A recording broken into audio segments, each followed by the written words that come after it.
Hello everybody, warm welcome back into the channel. Today we're going back in the McDonnell Douglas MD82. It's been a sweet while since I've been in this aircraft, and I have greatly missed it.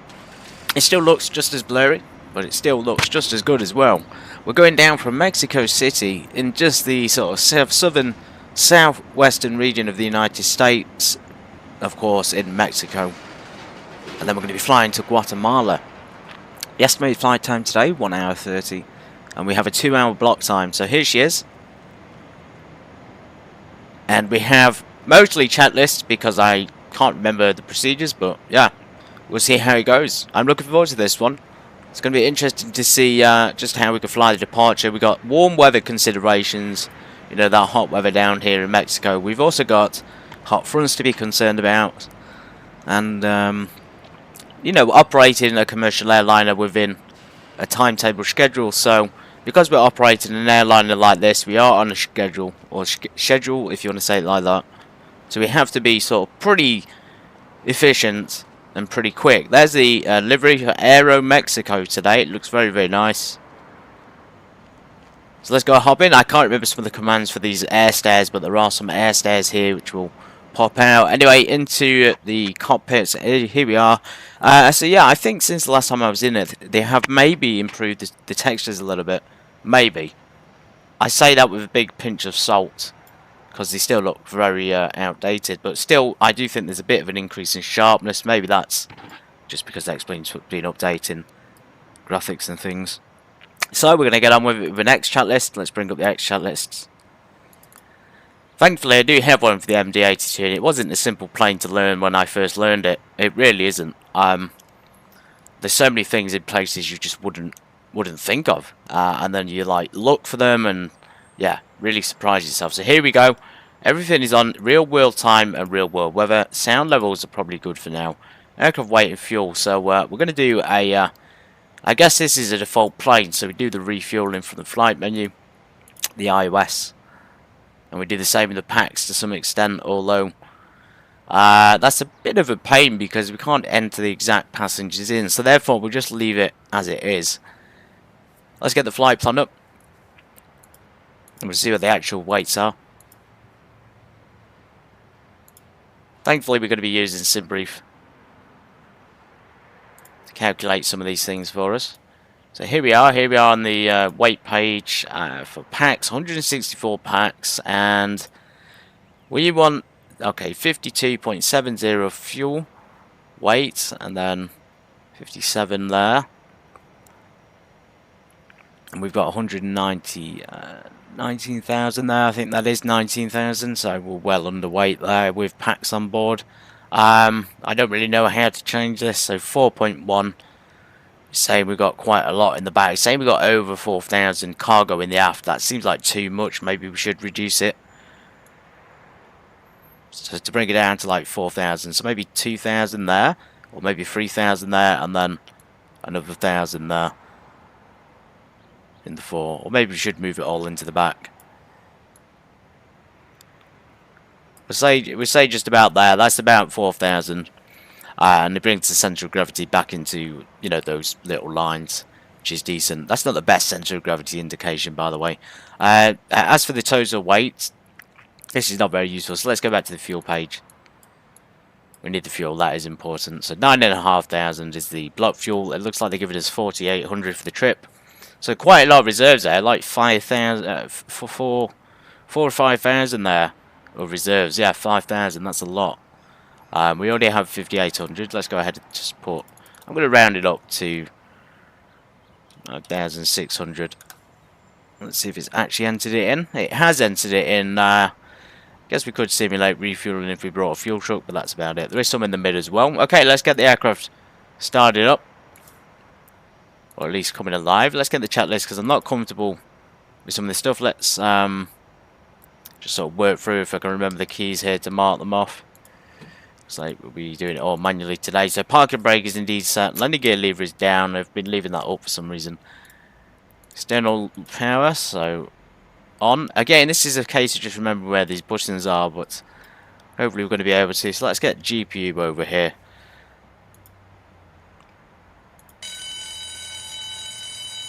There's external power. Okay, external power load increasing. I'll keep the jetway on because even though people are on board, we want to simulate it, and everything is in fact coming alive. I wonder where the lights are in here. This is all new to me to some extent. Feels like I haven't flown this before. Feels like very much starting at the beginning again. Okay, external power left and right bush check. Weather radar is off. I don't even think you can turn it on in this, or maybe you can. Just go into flight plan there, and we'll get ready to enter the data out from MMX.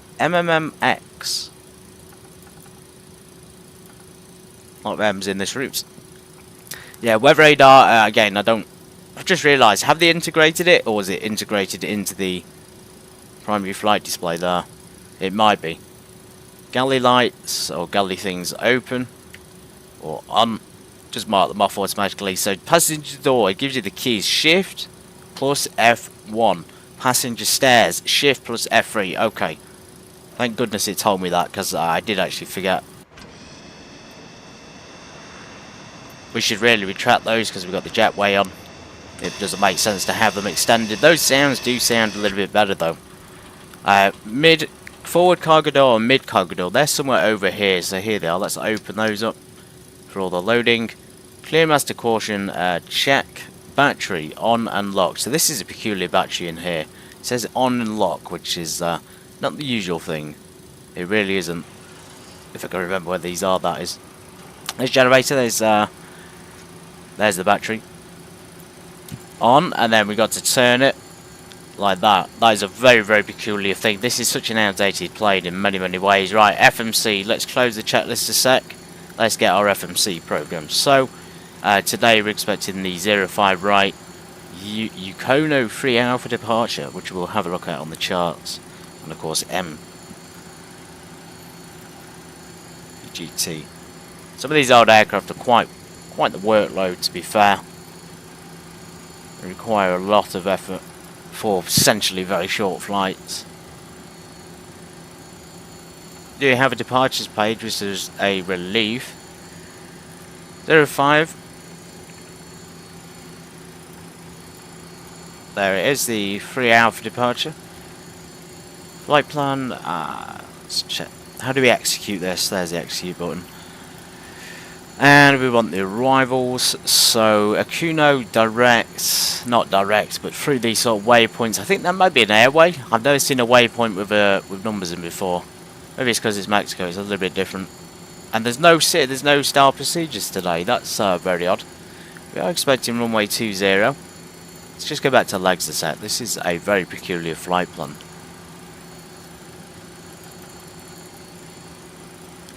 Let's try and enter that in. UT 108. It's coming up as MGGT. It's not right, is it? Let's just do the waypoints. VER and then O.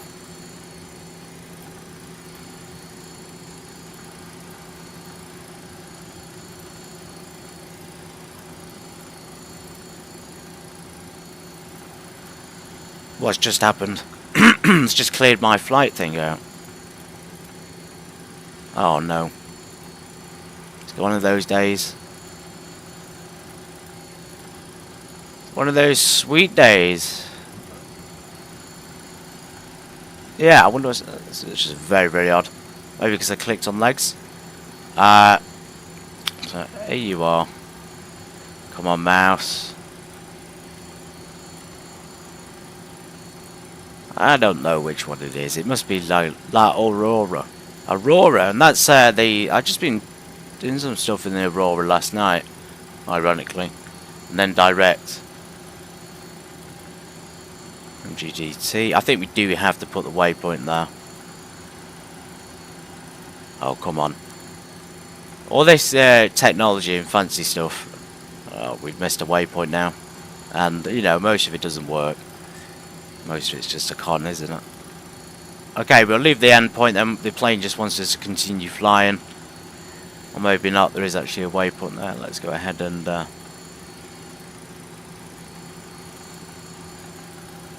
delete the empty space. Come on. MGGT. There we go. And now we can do... Still not put the destination in. Bloody hell. Okay, VNav. We have a few options. So cruise. Hopefully a decent cruising altitude. 330. MD's not got the steel girders to get up to higher levels. I think that's all good on there. There's not much to do here, honestly. I think that's it. I mean, it seems to be completed. Back to the checklist then. We'll get on with the rest of it. So X checklist open. It's actually saved my progress as well, which is cool. APU air source, air conditioner cooler. We gotta find the APU. I wish it would kind of point us towards them and tell me where it is, because that would surely take some of the stress out of it. Then again, are we really in a rush? We're all here to watch a flight, aren't we? I'm here to have my my flight and share it with you, so we're going to take our time. Relearn it. Maybe I should have done a task sector with it again just to get back.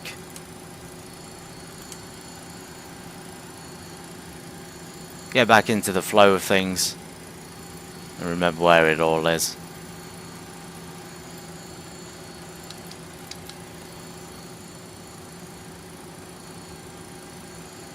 There's the APU generator. Oh, there's the APU. So the APU's there. So you need master cooler on, air conditioner. That says start on it. Air conditioning cooler. There. Right, that's the one we do. Put that to air conditioning cooler. Engine start pump on. That's a strange device over here. Thank goodness I'm remembering some of this.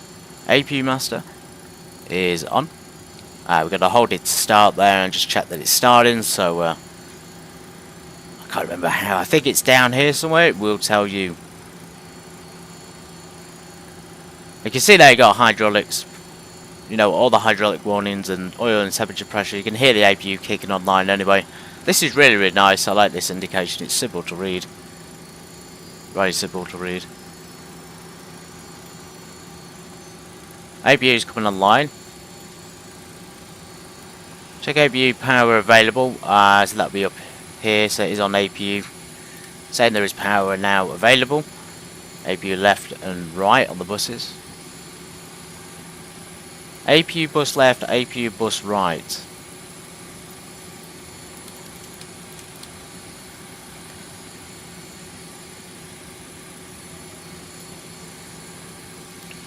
Right, they're on.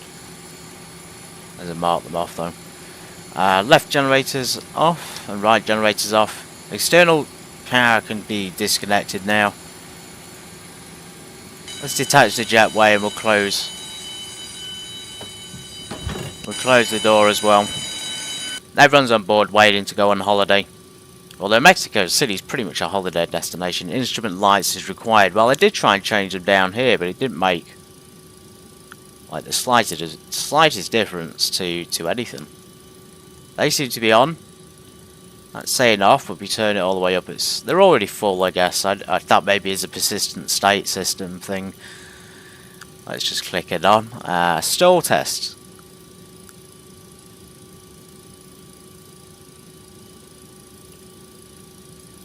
Stall test. Somewhere up here.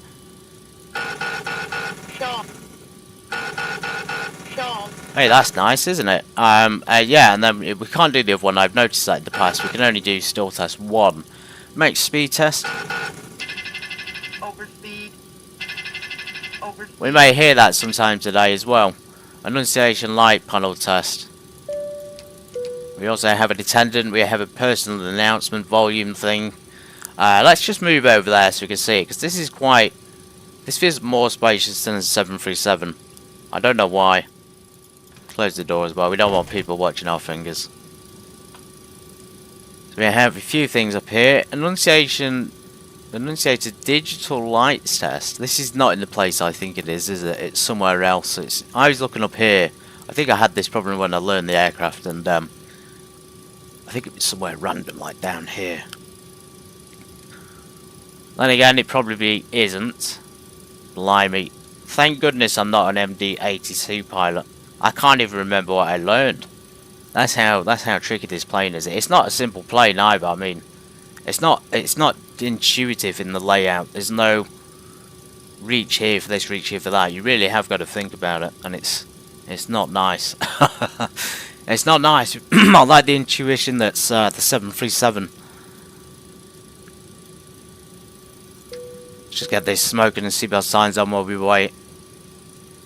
Probably wondering what the delay is at this point, aren't they? Maybe we can skip it. Let's skip it. Loop A test. It'd be so, like I say, it'd be so much easier if you just told us where it is. I think yeah, let's just skip the tests. Yeah. Stowed the stairs and the door. The passenger cargo doors can be closed now. Good. Anti-collision lights. So the lights are down here. I don't know what compelled McDonnell Douglas to do this, but they're not. Again, not in that intuitive place. So there's yaw damper. I think yaw damper's like permanently on in this plane, which is a shame. It'd be nice if you could turn it off.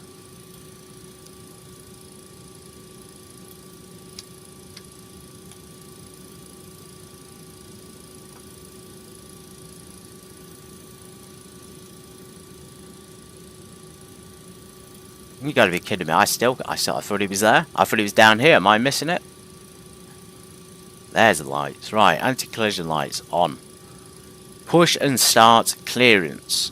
Right, we'll get a GPU pushback. Excuse me, a ground equipment pushback, and we'll get onto the taxiway. Let's look at our route from 05. So wind is non-existent, 0 to 1 knots, and we are on live weather. So 05 right is there. Looks like it can be pushed back to Lima Bravo and then Alpha to Bravo 1. So let's go ahead and get the tow.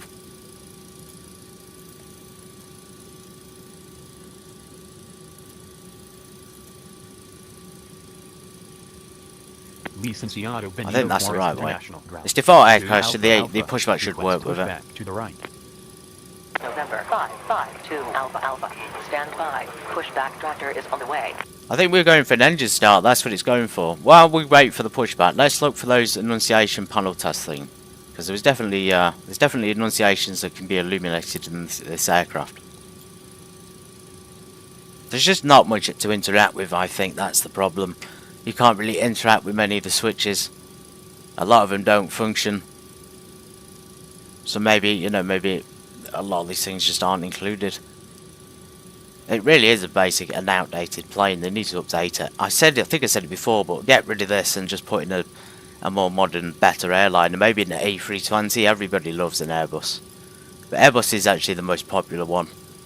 I think on the simulation market. There's definitely more models of them.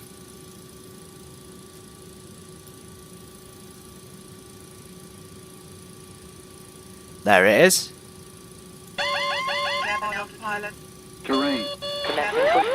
Excellent. Right, let's squawk a random code. We're on 1200 today. Let's make it easy. Let's go 2205. We'll stick it onto that when we taxi. We are online, but there's no ATC, which is not surprising. We should really get over to the Unicom actually. 122. And I'll get rid of that chat. Let's get rid of that. 122.8. Now we've got the tricky autopilot to deal with yet. The autopilot which it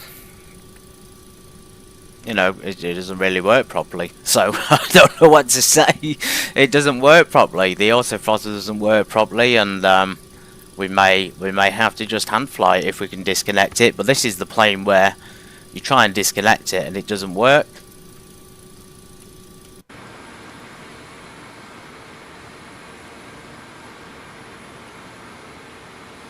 Stop the pushback, please. Stop here. Stopping here. Nose to the right. You're pushing it to the left, sir. Disconnect. Pushback completed. Set parking brake. Got a feeling my wheels, brakes aren't working. Yeah, there's no response there. No physical response. Anyway, I can't see the foot pedals moving. This is going to be a very interesting flight if we actually make it. We should be able to, though. Let's just change that. Can we see the flight plan at all? I guess we can see the flight plan, which is a relief. Let's change the range. Do we want ADF? I guess. Whatever that thing is, and then we could change these if we need to. There's the local time. So it's actually 10:07 in the morning, but an early Mexico City flight today. And then GMT is actually 1 hour ahead. So GMT is what this is based on, but it's actually 1 hour behind. So it's about 10 to 2 now in England, and 10 to 7, so that may be out of date as well. Okay, pushback, right. So we're now on the taxiway facing the wrong way, but we've got to be quick about this. Although we're probably not going to be. Just going to take our sweet Mexican time. Push procedure is required. Check. Left bleeder crossfeed. So these are down here. These are really peculiar devices, and you just wouldn't think they would be down there and to get it. So that's on takeoff, which is good. That's automatic. Auxiliary transfer pump. Again, these may be in different strange places, like the hydraulic pumps, for example, are down here, along with the auxiliary pump. Left fuel pump, centre pump. So it wants all the fuel pumps on. Good, because we've got them in the centre as well. And just starts A or B. Let's go for system A. Right engine starter. So the start pump is on. Let's go for the left engine first. Hold it. Keep hold of it, folks. You can see there it's going to spin. So fan is moving. Turbine is moving. I think it's 20% or 30%. It's quite high up, and then you let go. Do not let go before, otherwise the engine won't start. Right, we let go. Do we introduce fuel or something? Or I think we do, maybe. Yeah, introduce fuel. It doesn't actually tell you that on the chat list, which is... It's not common sense either. It's not like we're all airline pilots, so we all know that. People won't know that. Hold until 20% N2. Okay, so it was 20%. Looks like the engine has in fact started. It's a loud one. Loud and old. So let's go for number 2 engine. Coming alive, coming alive. When it gets to about 20%, we'll go for the fuel lever.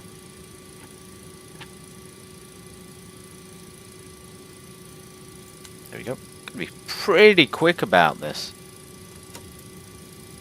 Awesome.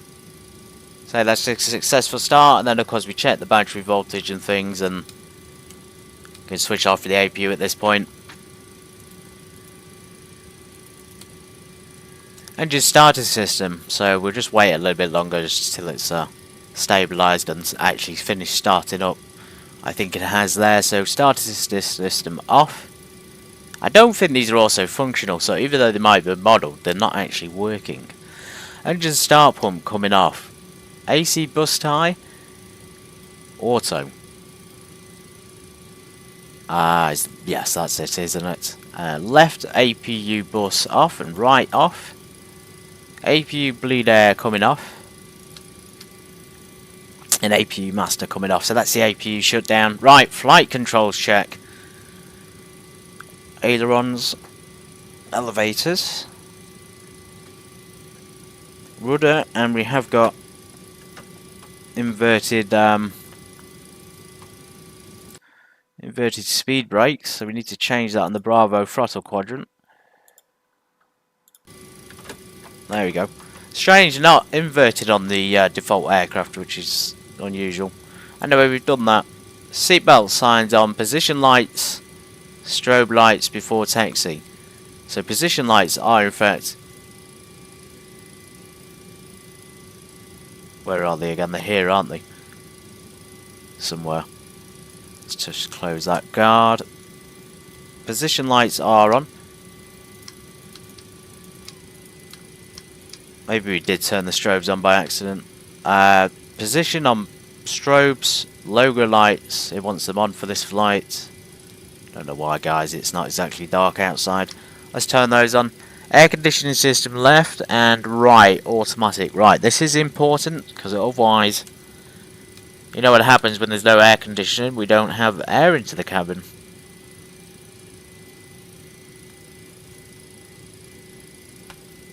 That's a ground proximity warning. Good to see it actually modelled there and physically movable. There's the electrical, there's the APU, here's the engine, fuel.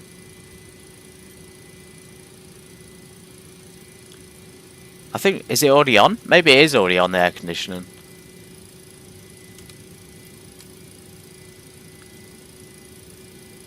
No, it's not. There it is. So this is the air conditioning. We want it automatic. Check. Cabin tip as required. Keep it automatic. Anti-skid. Again, you got to assume it's already on. If we can't see it, you got to assume it's on. Yaw damper is off. That's a very unusual. It wants it off for the departure. And the yaw damper is in a strange place as well.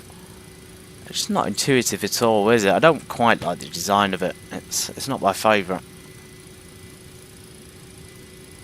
It really isn't.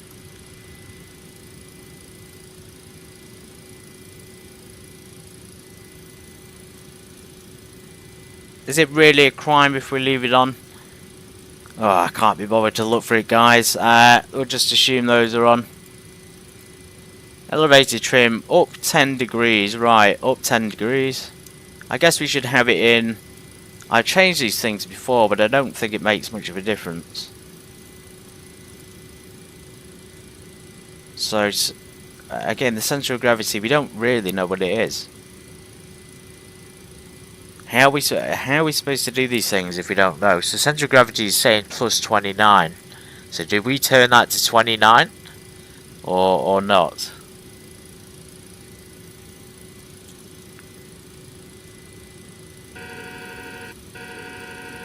Right, let's do that. Let's do flaps to 5 for takeoff.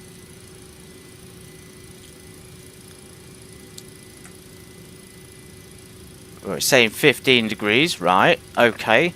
Nothing about changing these things down here. So flaps to 15. We just have to guess. Speed bug set, flight directors on. Flight directors are on. Autopilot data set. Right, now this is where it gets tricky. I have managed to do this offline, but when I come back to the aircraft I can never remember how to do it. And I know for a fact that we're going to have trouble getting that auto throttle to disconnect, because it just never works. We want FMS flight plan mode activated. No, that didn't quite work, did it?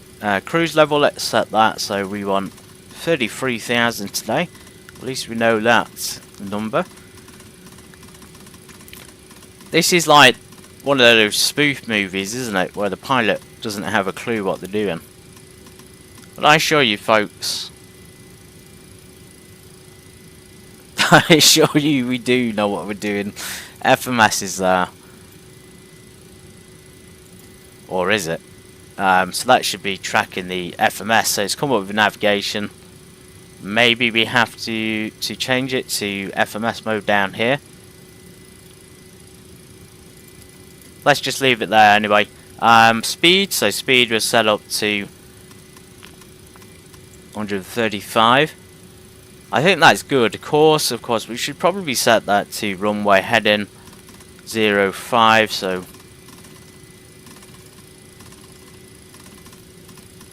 about there possibly. Maybe on both sides is required. I can't quite remember.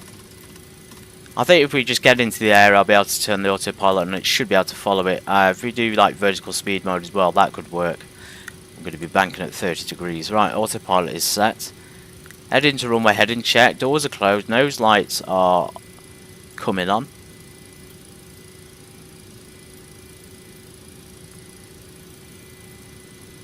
We have got ground lights and floodlights there.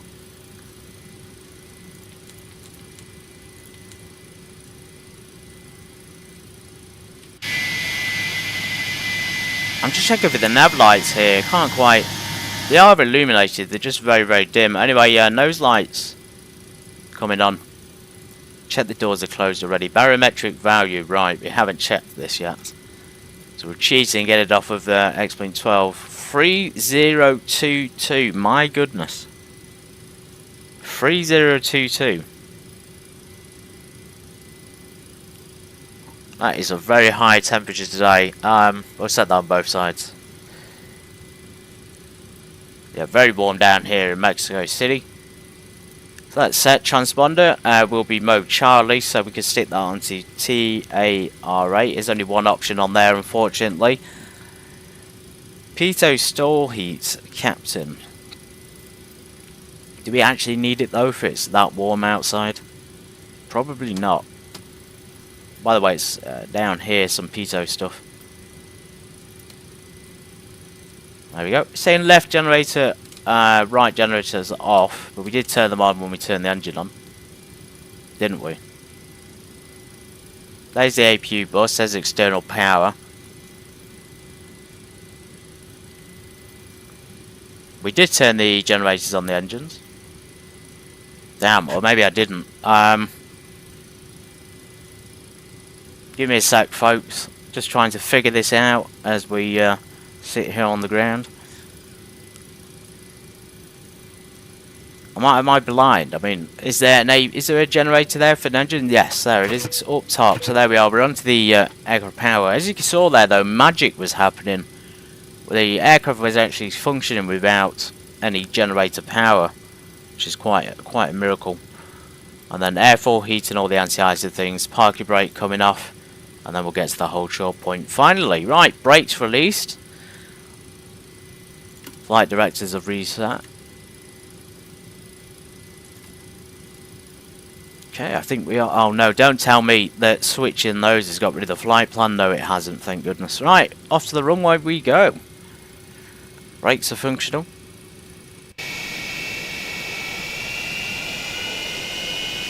This is an airliner which requires a lot of power as well on the ground to actually get moving.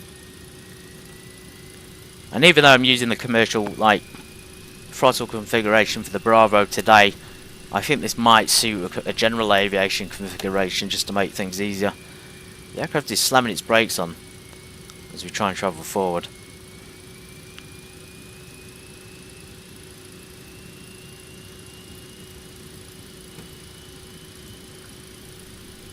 Right, brakes released.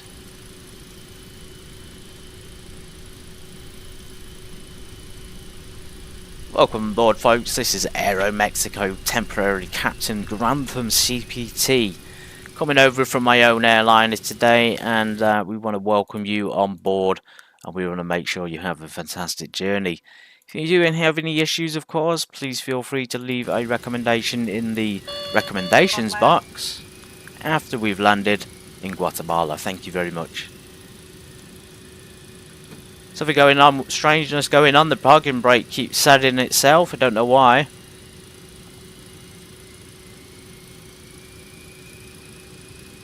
Just inverted the toe brakes there to try and get things to work. I think we're all learning a strong lesson today that, you know, X-Plane 12 is really in the gutter. It's truly in the gutter. It's completely gone to the dogs.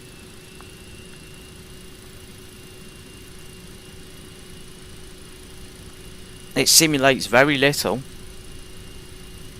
The stuff it simulates doesn't work, and you know, 2026, there's just so many better things out there. By the way, folks, I have been looking at doing some space flights. I've been looking at something called re-entry. There we go again, the brake just like slapping itself on while we're taxiing. But yeah, I've been looking at doing some re-entry. I've seen it on Steam. It's a proper spaceship simulator, so it's not going to be easy. If you guys would like to see that, and you would like to see me struggle doing that, or maybe see me do it well, you know, let me know in the comments. We're taxiing Alpha to it looks like Bravo 1 there, runway 05. But yeah, I've been looking at the re-entry. It does look like a very good simulation in general. I think that's where my heart is. Them parking brakes are starting to give me give me a bit of a headache. But yeah, really getting into the simulation stuff, really loving it since I got my PC last year, you know, enjoying the flight sims, enjoying different games. So there's the re-entry one, there's also the possibility of construction simulator, but apparently there's a new one coming out this year. So maybe we could hold off till the new one comes out and get that.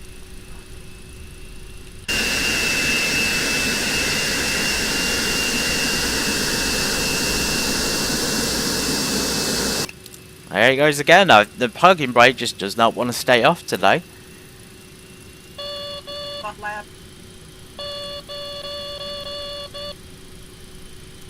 It would help if the plane moved.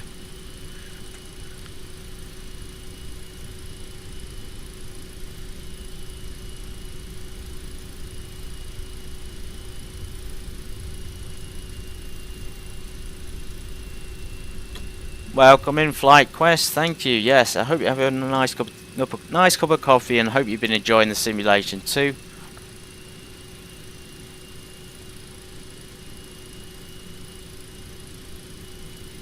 Lobster and steak. That sounds very nice. I think today though we've not been given anything. Aero Mexico sort of hired me on the basis that we do a one-off flight. I think I know why the brake's coming on. It's because we got the RTO brakes on, but it shouldn't be doing it when we're idling the engines. Ah, wilting salad, yes. I'd rather have a... You know what I'd rather have, actually, since we're on a Mexican flight? I'd like to have some nice fajitas. Nice chicken wraps. Okay, there we are. We're holding short. Let's get this aircraft semi-prepared for takeoff. And we're gonna have to try and get a flight completed because the last two have gone pretty treacherously. It says we need to put the engine start system on override. This is not actually simulated, so I think you could probably get away with leaving it off. Annunciator panel is clear. There's no obvious illuminations coming up. Okay, floodlights. So floodlights in the middle of the daytime. That's a unique checklist item, isn't it?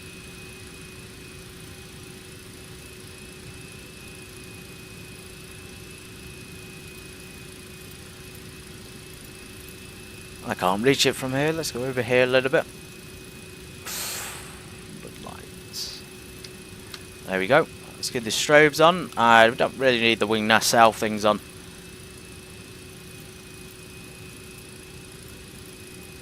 Nose lights off.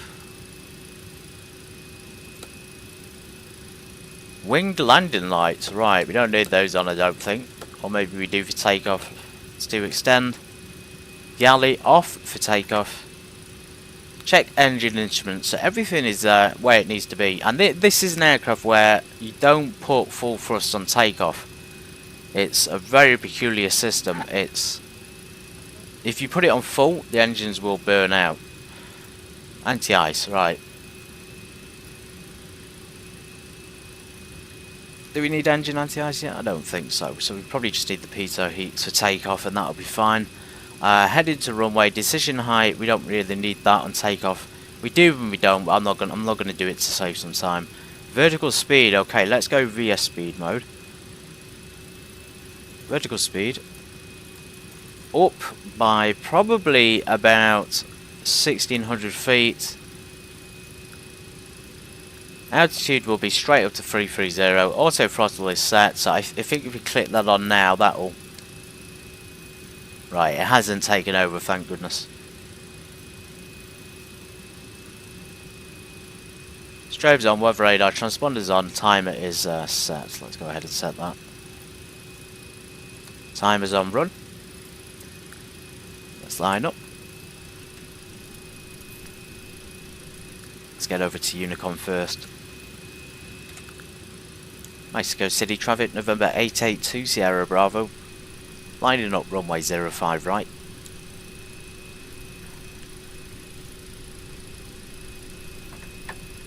So as you can see here, there's only 40 degrees of flaps, but it wants a massive 15 degrees for departure, which is quite considerable. Maybe I'll take the MD82 out. Feels nice and responsive on the ground. What a lineup. And we're actually just on the threshold here, so we actually need to taxi down a bit till we're on the active runway. Line up. Let's just do some of these. Parking brake could be on VR. 130 knots above for climb out. And at 300 engage the auto throttle.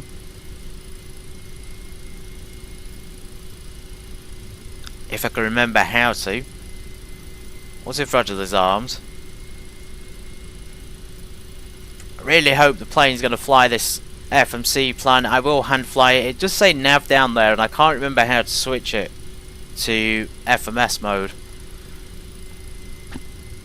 which is a pain. When we're in the air, so it would probably say yaw damper back on, but we haven't really turned it off. Nav source is required, then galley will come back on. It's this auto throttle thing that's throwing me off a little bit. Engage autopilot at 400 feet. Right.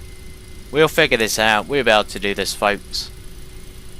There is no warnings. At least the window wipers work. Right. 05 right. We are in fact going to get lined up here. Let's just scan the instruments one more time. When I'm selecting FMS here, it's coming up with nav down here. So we have to assume it is going to follow the flight plan as required.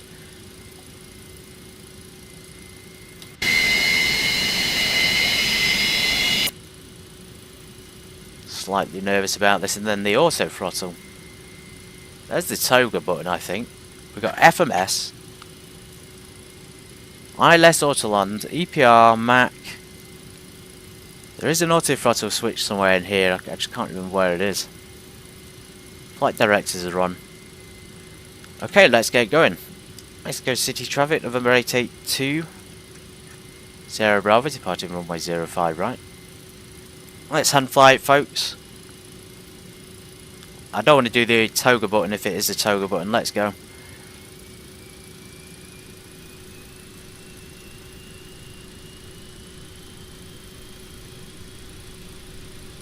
Okay, cautious on the throttle. We don't really want to push it all the way.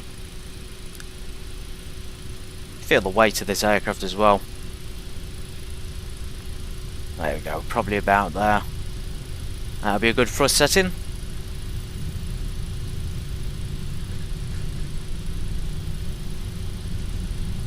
Airspeed is not live yet. This is concerning. Airspeed alive, finally. This is a slow plane. 60 knots barely. 80. Taking our sweet time in the MD. 100 knots. Rotating.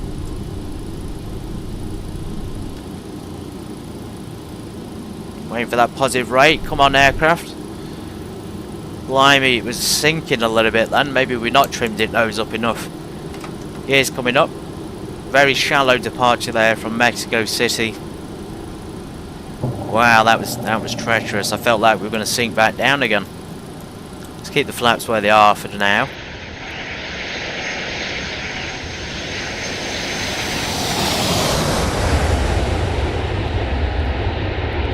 Good God, it's putting out a lot of stuff, isn't it? Looks amazing though on departure. Right, we're in the air. We could probably pitch down a bit. I think I'm going to do that. We are going full throttle pretty much. We don't want to go in the red zone. I think that's my hold back here, and we probably can do realistically because it's, you know, X-plane, so it's not going to fail. Right, speed is building up. This is good. Let's retract the flaps one notch. Let's see how the plane handles it. Let's try and get the auto throttle on.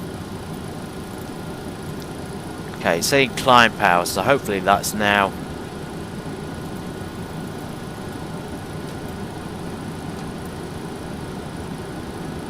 I think that's now working. I have no idea.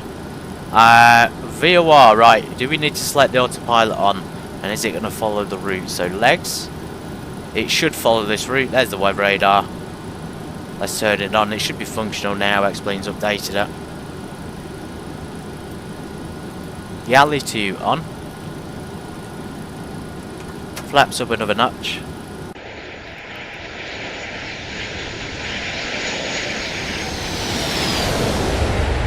I'm going to say goodbye to Mexico City.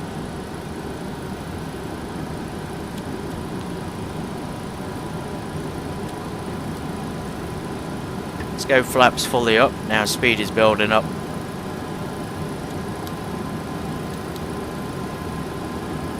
Do I dare stick autopilot on? Right, I thought we were following the route, so I think this is the situation where the map...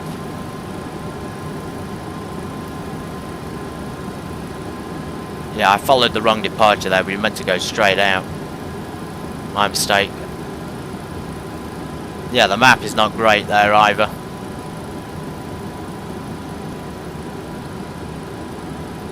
Let's try the autopilot. You can find the on button for this thing. It's not simple, guys, it really isn't. I pressed it on my Honeycomb Bravo. I have no idea where it is on here though, I can't see it. Autopilot. And we'll let it climb out. Again, is also throttle on? Is it off? So many questions, not enough answers. Right, it should be getting on course. I'm not hand flying it, it's doing it itself. Let's go FMS. Nav track, so that should take us back to the waypoint. Let's go direct to one of these, so we could direct to MO882 if possible. 802.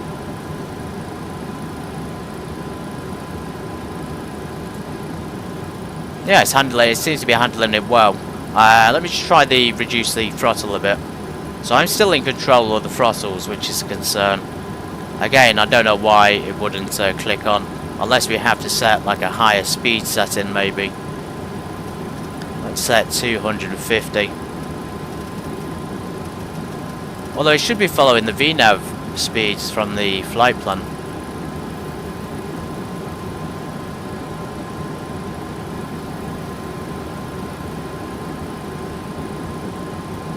It's following the route now, guys. We did it.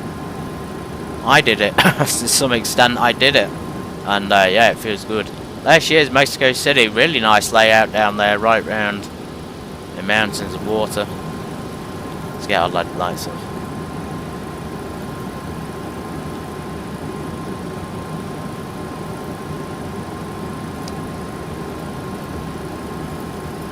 I know it's warm outside, but we'll do it anyway.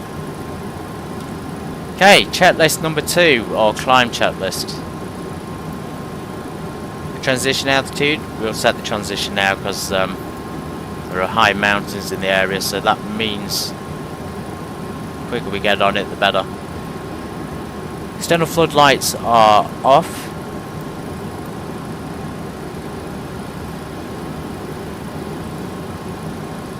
Nose lights off, logo lights off. Engine start system off as well. Seatbelts on, check. That should be on the smoking sign. Altitude past 10,000 feet, and then we'll set climb speed above 10,000 and monitor engine instruments. Yeah, but maybe the updates did improve the aircraft and they, you know, improved that auto throttle, which is why it's not gone crazy. Well, yeah, as you can see down there, folks. Gonna say we're en route, but it's not tracking it yet.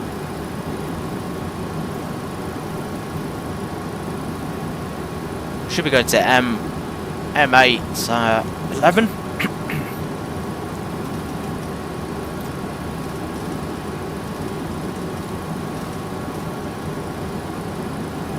Let's see if it'll track it.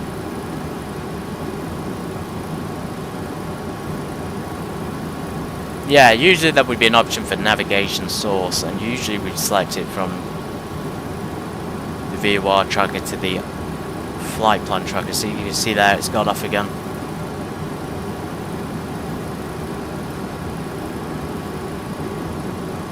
So if I click it once, it says wing level, and then if I click it twice, it'll say nav track.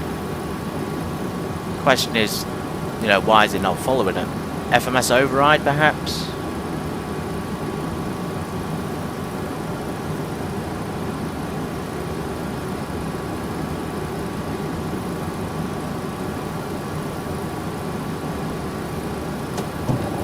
My mistake, I thought that was going to neutralise the gear. There's no neutral button.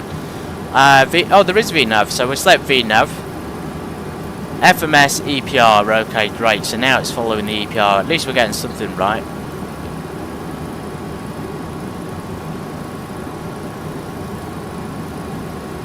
The problem is it's not following the track of the flight plan, so we're going to have to use heading mode here to try and keep on track.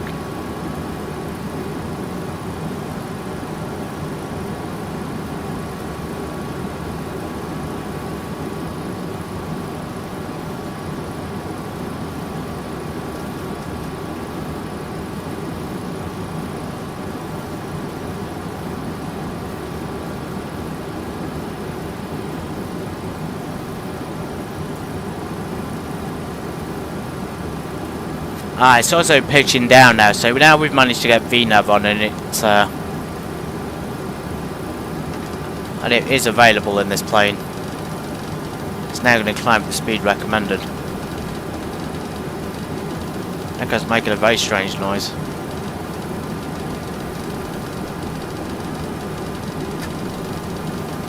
Move that lever there, and it just made a strange noise. I wonder what that is. So that's up and retract.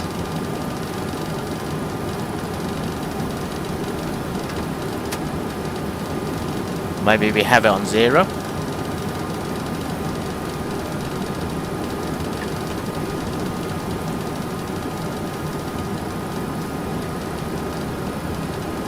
And then there we've got the sort of status of the plane, I think.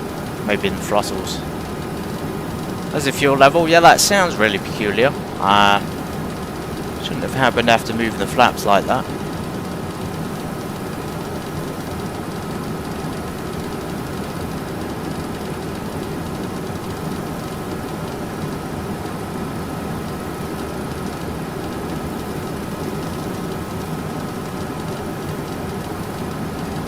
Right, the autopilot just did something then as if it was tracking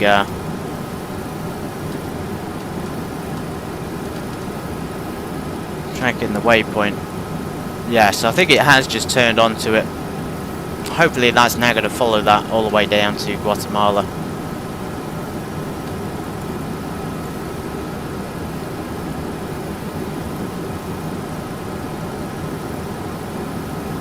Set climb above 10 and then monitor the engine instruments. Set cruise speed. We won't bother with this until cruise, obviously. I think we are meant to change the bank angle though, so we could change that from 30, down to 20 degrees. We can turn the seatbelt signs off now. And smoker signs will stay on. Yeah, I think we've actually done it, albeit in the air. The question is, are we going to be able to get the auto throttle to disconnect at the end? And there's all these things here, like for assumed temps and things, and then take off, take a flex, go around. These are useful.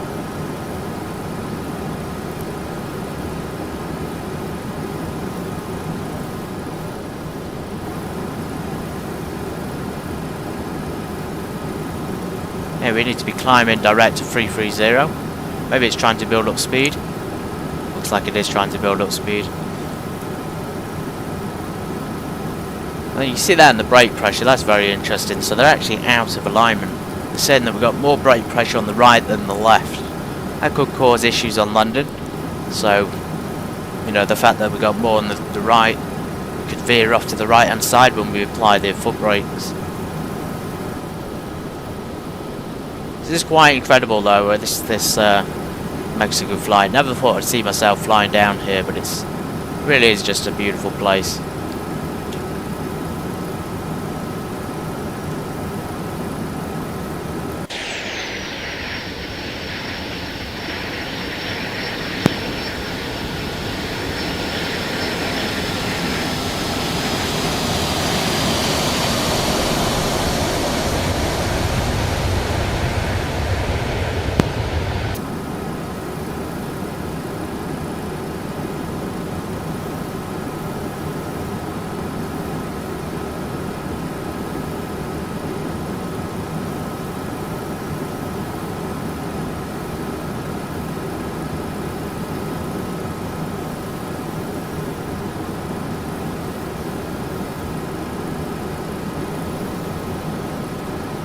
down here, one of the things which you don't use very often on sims is the cell card thing, the cell card numbers. So you have, it's not functional, but these are things you'll need when you're going over the Atlantic.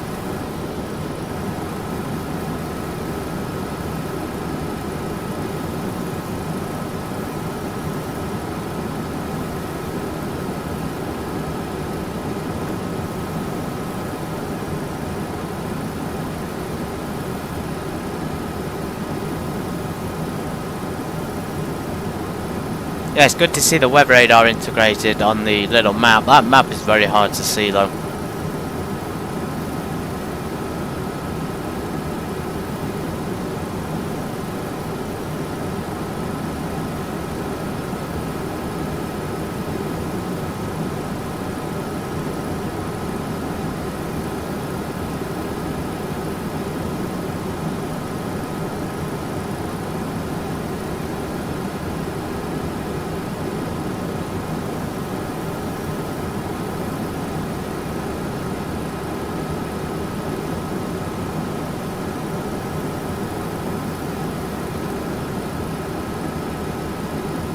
There's the temperature, one of the old dials. Look at that. That is ancient. And decision height is coming up there. I haven't found the lever for it, or the knob. Maybe somewhere down here.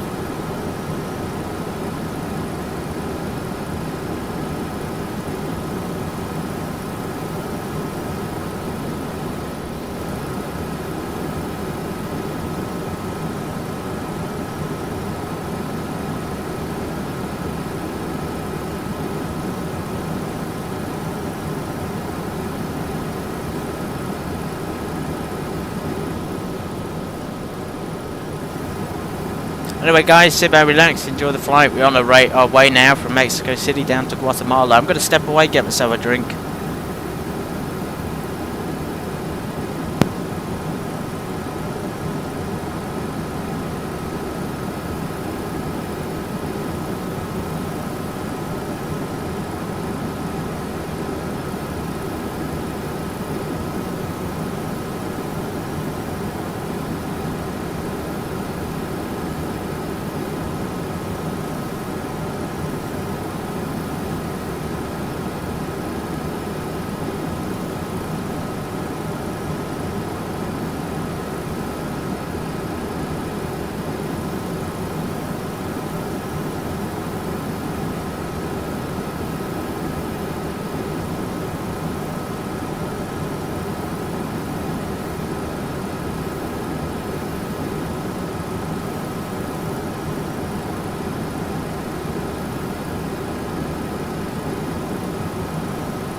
Alright folks, apologies about that delay there. I haven't a clue what was going on in the cabin. Some wild guests just getting a little bit out of hand. Anyway, here we are departing Mexico City's really rough looking terrain out here. It just looks like mushed up ice cream, doesn't it? It doesn't look like mountains. It just looks like mushed up desserts or something. It's not very good. It really isn't.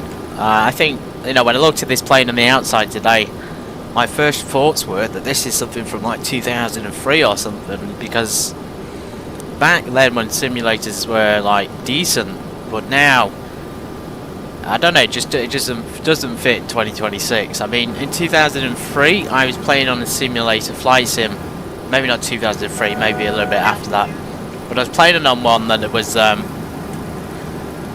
just a lot more realistic and a lot better in terms of landscape and scenery. And back then it suited the period as well, so I don't know what's going on with Max Plane. I really don't. I'm getting like to the point, I think I'm, after a year of using it, I am a little bit fed up of it, folks. I love flight simming, but when the experience becomes a constantly paying for payware and constantly needed to get external things to make it work, and it still doesn't do very well. Anyway, 1,000 feet to go. We have got anti-ice on. So yeah, if you do want to see the space simulator, let me know, because I really want to try that out on the channel. I think I'll probably try it out anyway.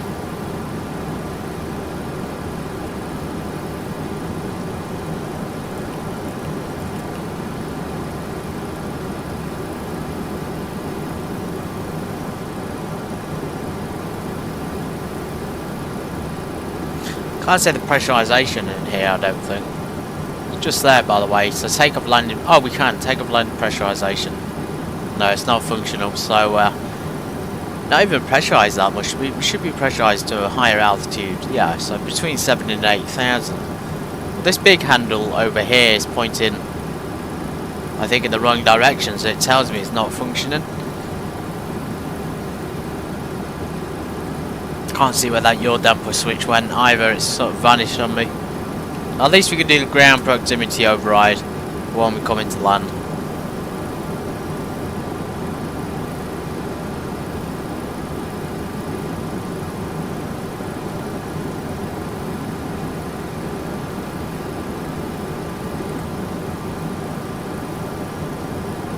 Right, 33,000. We're cruising at 0.800 Mach. We are on track.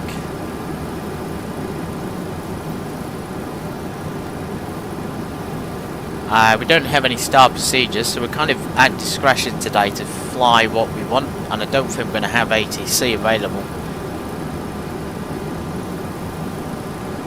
So that tells me we've got some options here. Let's go into the flight plan and see what we would plan for. Since runway 20. We have a VDM, an ILS. Oh, there is an ILS 02. Or an RMP. I think we're going to be doing the VDM. I think that's a visual approach, guys. It'll be visual approach Yankee. AUR, which is part of our flight plan. So after AUR,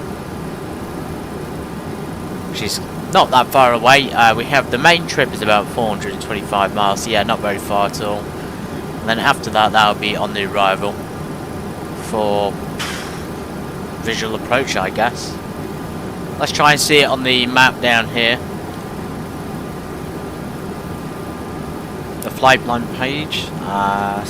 Nope. Can't see it on there. Can't see it on there either. Oh well, we'll sit back, relax, and check it out when we're a bit closer.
Saying I just checked up my notes there.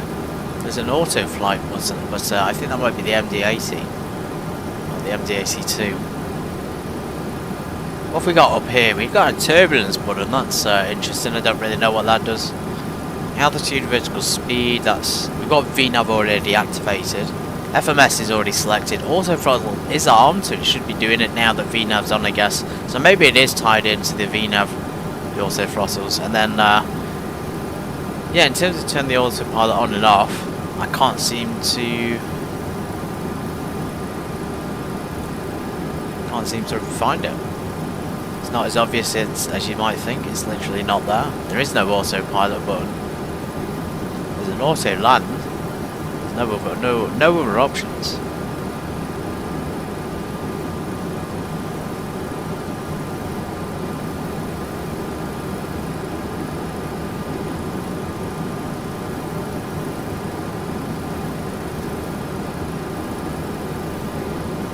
So when we come back to land, I think we'll have to click VNAV on, then VNAV off, and then auto throttle off to get it to disconnect.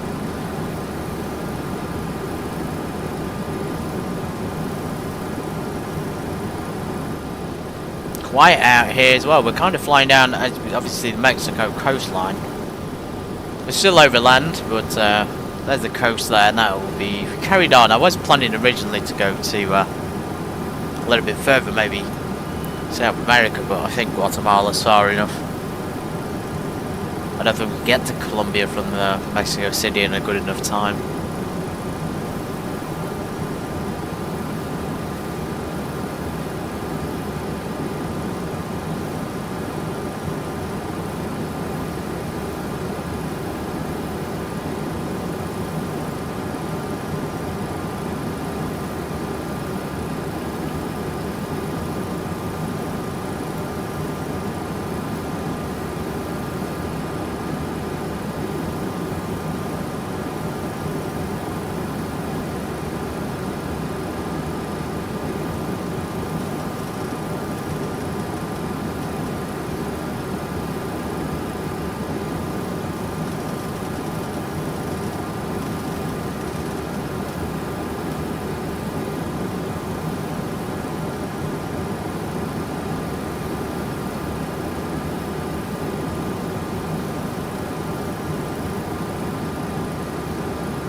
Right, we may as well get checking the charts nice and early.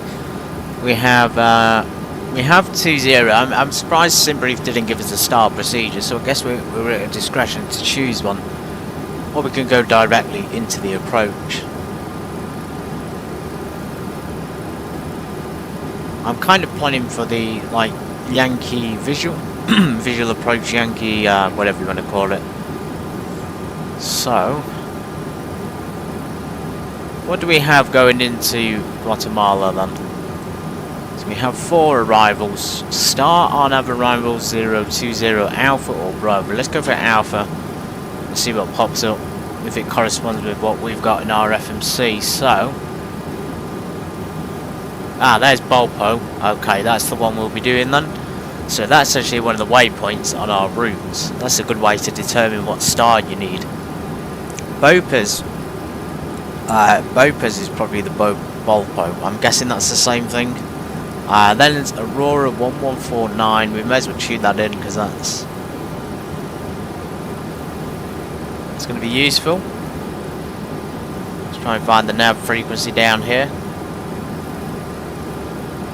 Doesn't look like they've got one. Oh well. So Bolpo 11,000. Let's go on the arrival again. So now we know this Bolpo, we can select that. Is it really, we want 20 I think. Just give me a sec. Yeah, so 20 Yankee or, and then it's not coming up with Bolpo on there. Maybe it's not that one. They have got, I can't actually see any of those on the star procedures in the FMC. Maybe that's why it didn't come up, because it doesn't have it. None of those are coming up in the data. So either X-Plane is really out of date, which I suspect it is, or the charts are wrong.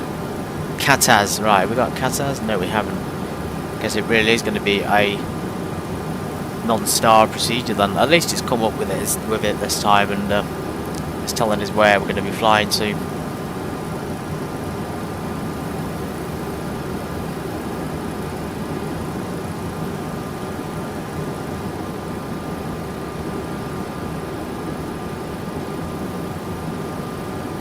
Lost the waypoint off of there for some reason. Why have we lost that?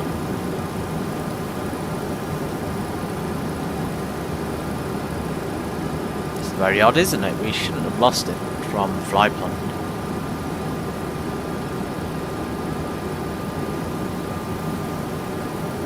I don't know what it's doing.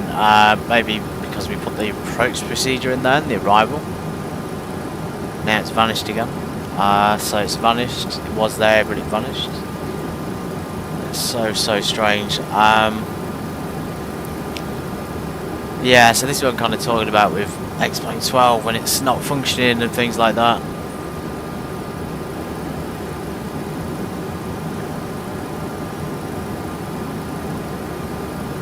I think we are still en route. I just don't for the life of me know why it deleted the pink line. It shouldn't have done it. We have 270 miles anyway, so we have to descend down, which is quite a while. And I think we are going straight to final. Guess we'll have to try and understand what we're doing based on outdated data, I guess. So approach. X-Plane just doesn't have any of these approaches. It's not even got the VOR stuff in. It's not got the ILS. Well, it has got the ILS for 2, but it's not got any of the other stuff. Maybe we should just use the airport chart then. If all else fails, we just use the visual. So airport, aerodrome charts. It's very useful, isn't it? That doesn't tell me much. Okay, so there we go. There's GME, which you can't tune in. 20. There's no altitudes or anything like that to reference. ILS 11010. Again, I don't really know where you put this in, because these are both COM frequencies. There's no VOR frequencies on this. Perhaps it's over here somewhere else that we wouldn't expect. So there it is, 110. 10, and then we'll do the actual VOR on the second side. So we're already tuned in almost tuned in, just a little bit backwards on that one. So 114.9. Now we should be able to see it down here on VOR. Maybe on the co-pilots. It is selected to VOR. When we get in range, it'll come up. In fact, you know what? Let's get the autopilot on. The co-pilots onto navigation as well, so we can see where we're going. Yeah, that's it. And then when we get there, we'll be. This looks like a pretty small runway, so you know, if we've got auto throttle issues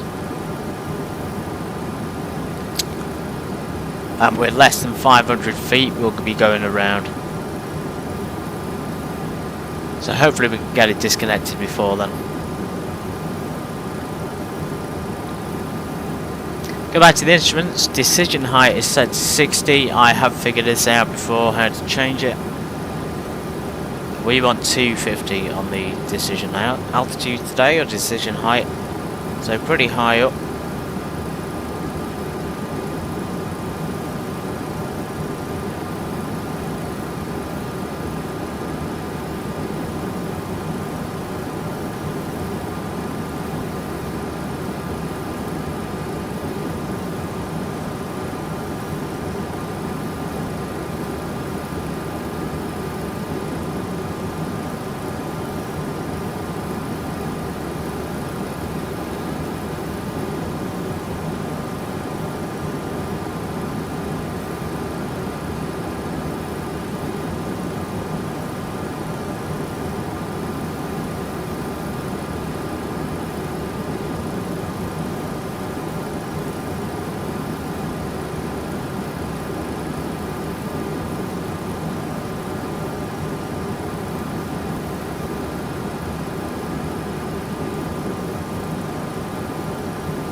This is a loud plane, isn't it? The cockpit is super loud, isn't it?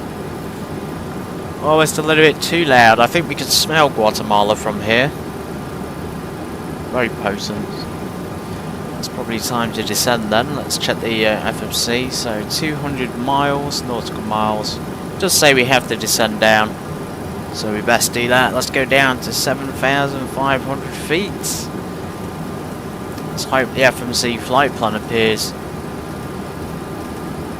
on the map once again. So we're set 7,500. We do a vertical speed mode today, I think.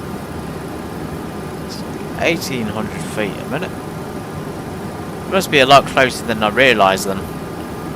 Question is, why is there no arrow? Unless we, there's the arrival. So we'll steal some distance, but we'll get descended nice and early. Hopefully the plane is smart enough to reduce those throttles. It's still going full throttles at the moment. Then again, it was struggling to maintain cruise speed, which would explain why it's full throttle forward. And then the reason it's not changing yet, because we're not even at the recommended cruise speed. Can change that though, as you see. So let's bring it down a little bit.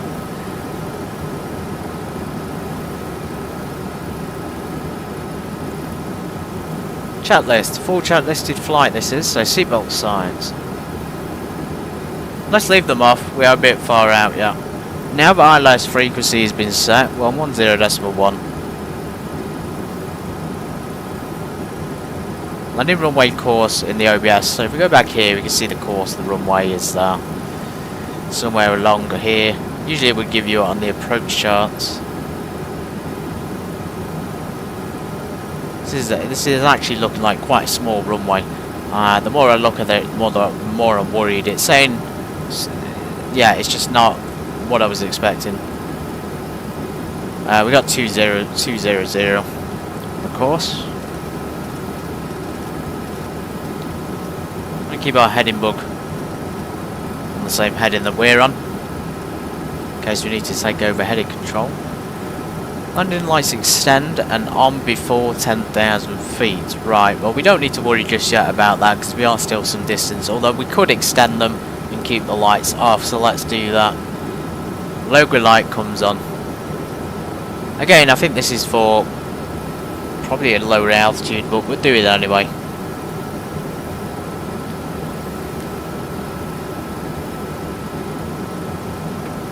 Anti-skid, so we looked over here for the anti-skid before. I think it was, I probably did find it, but I can't remember where it is.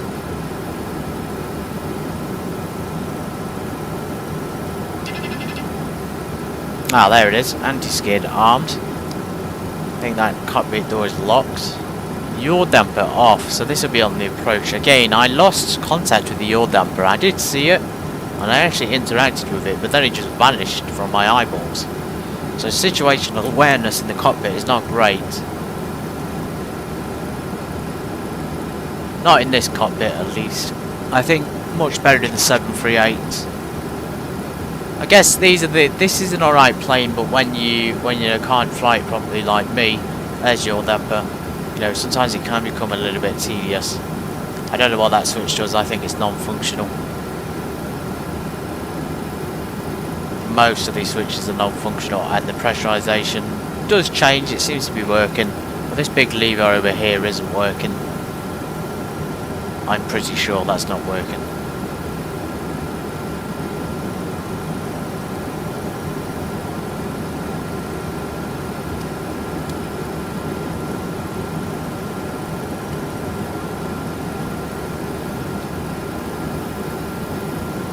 There's an EGT, so that's probably for the APU, I think.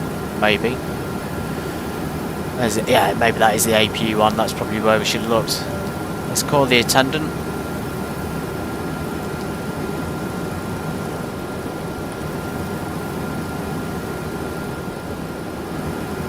What we could do is slow down that ascent rate, actually, because we've got quite a bit of terrain ahead of us.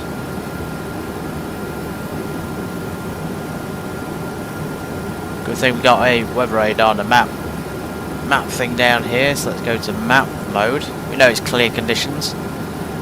Now it's going to tell us where the terrain is.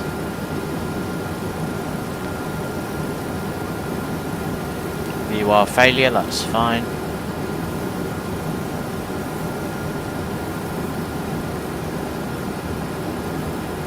Ah, you can change that from ADF to VUR, that's handy. So there is some terrain coming up. I'm going to be cautious of course. Strange, it just says go down to 7,500 feet.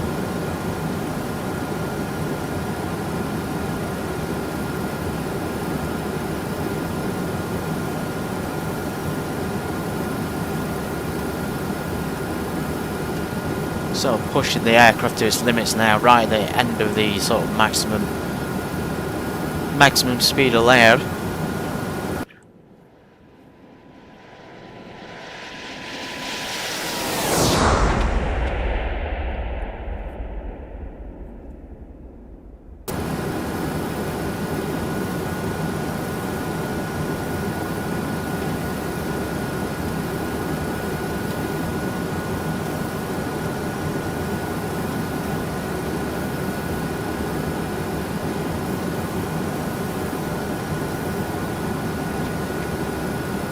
Yeah, I think sharper, it just looks slightly sharper in the cockpit. Can't see much else has been improved though. Maybe they will add the ability to interact with some of the switches at some point that aren't currently in use or aren't simulated at all.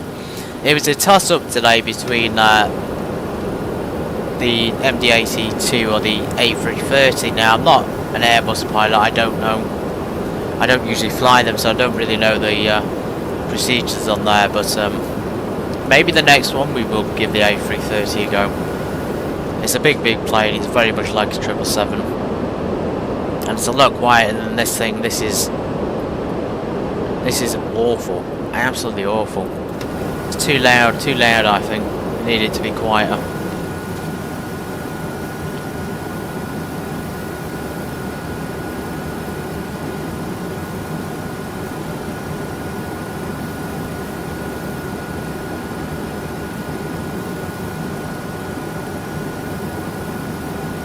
Guess we could practice with the auto throttle now. My experience in the past is that it will just go full toga mode if you turn it off.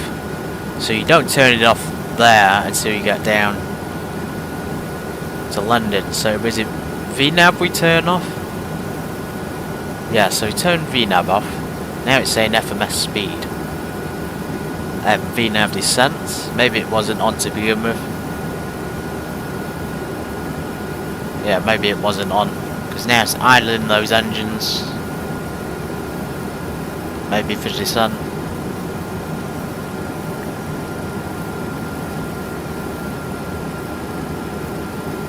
I wonder why it's done that. I hope that's not going to idle them for the rest of the flight. Shouldn't do though if we've messed around. It says low limit. I think it's just pitching now for... I don't know, it's idling them, but it's also maintaining 300 knots, which is interesting. Oh, there we go, it is coming alive again. So yeah, I clicked VNAV, it didn't actually do anything. Maybe it is.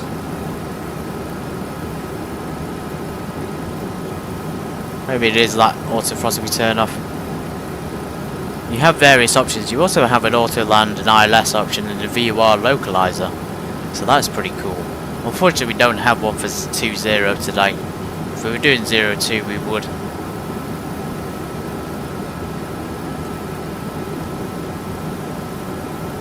Let's level off at 23,000 feet.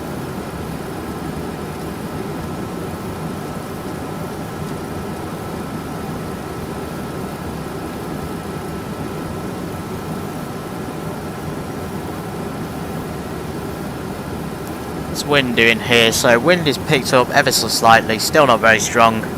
In fact, the outside air temperature down here is really warm, it's lovely. As you can expect, Mexico, Guatemala, two hot destinations to travel to. Only minus 18, which is not too bad.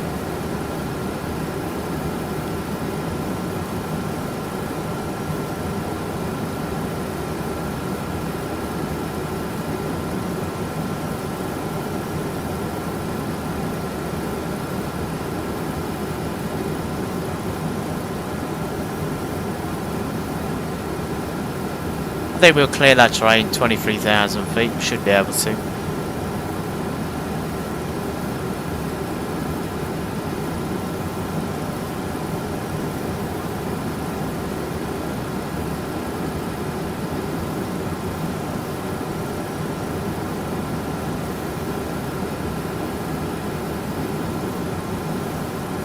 I see. Actually, what I just did was select the speed myself. Now it's gone off of VNAV speed. So I selected 310. Let's try the VNAV again. So we press VNAV. Ah, so that must be how you turned it off. Then you just you select the speed option, and then from there the auto throttle. Anyway, decision height somehow jumps up to 70. I must be somehow changing that, I don't know how. Do we do it in here perhaps? These are not very useful, so I just realised we can't even get our landing speed on them, so we'll have to estimate 130 for the landing, which is kind of unfortunate. We have a few reference speeds, so 300 KIAS for gear down, that is extremely fast. I've never had it at that speed before. Mid 280, so it's quite a fast plane then on final. 15 degrees of flaps at 240, and then 195 for 40 degrees. Yeah, so I thought we were going to be landing 130, but that is kind of suggestion would be a bit faster, maybe 150. Sometimes you really have got to just figure this stuff out, and it's why I love doing it.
Okay, there we are, 96 nautical miles. We are getting there, folks. I'm glad we went slightly lower over the mountains as well, give us a little bit of more scenery to look at. Really, really rough, so I guess if we are going to deal with an engine failure today, I believe I've had enough engine failures in the last month.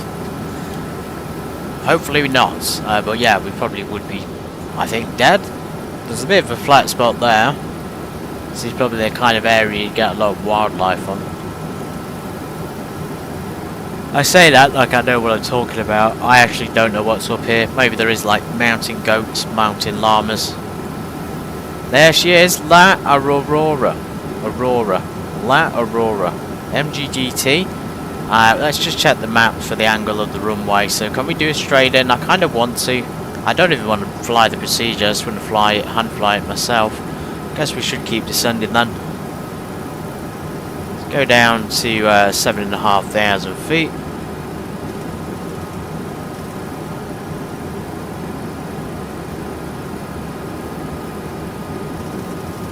Oh, we're inbound, folks. Seatbelt signs on. Please return to your seats. Trays in the upright positions. Head between the knees if we need to. And tips welcome. We could probably do it on manual speed. Let's go for manual speed now because it's just a bit more interesting, isn't it? That VNAV is probably going to give us. What is VNAV going to give us on the speed? 262. No? Doesn't seem to want to do it. It's tracking VNAV descent but no longer doing the speed. Or maybe it is 262. Right, so speed off. Speed off, please.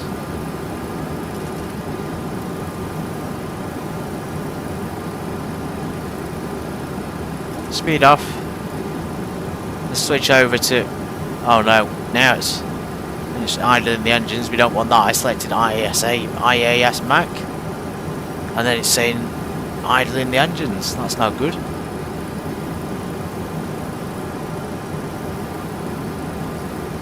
Let's go in on climb mode. Vertical speed mode. And we should be on. Well, okay. I think I got it back on track again. Thank goodness.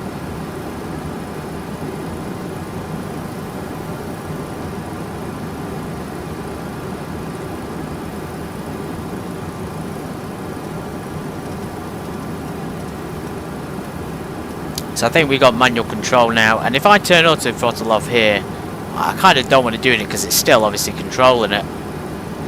There's a button on the side, but if we go onto click zones, we can't actually click it even though it's illuminated.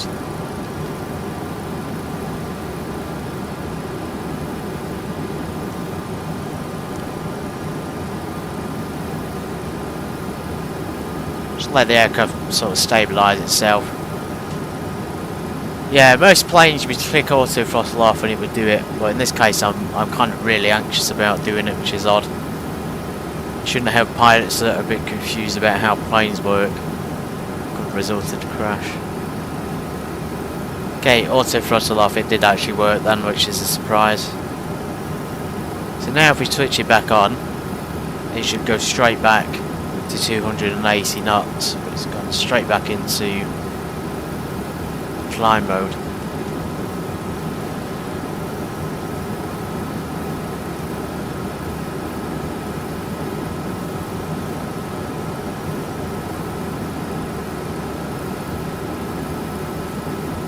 Now we're in control of the throttles, so we've managed to take control, but now it's not doing the auto throttle, so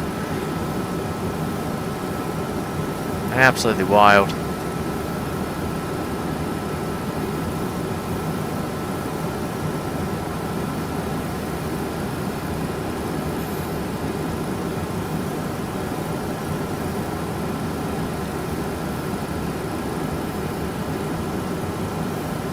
I'll do it myself. At least maybe they did fix it, and all this panic was for nothing. That's good to know, though, folks, that they may have fixed the buggy sort of auto throttle system in the MD82.